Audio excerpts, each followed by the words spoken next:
صبح بھی اور شام کو بھی نبی علیہ السلام دعا کیا کرتے تھے، صحابہ کرام کرتے، امت کو درس دیا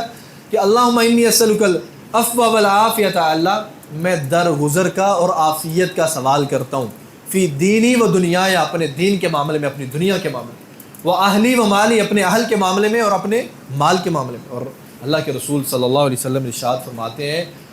کہ اس سے بہتر آج تک کوئی اللہ سے نہیں مانگ سکا،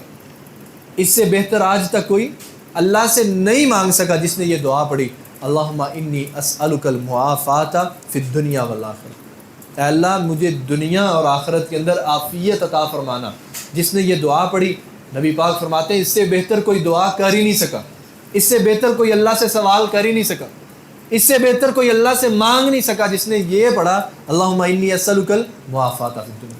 عافیت اللہ کی سب سے، توحید کے بعد، اسلام کے بعد اللہ کی سب سے بڑی نعمت عافیت ہے۔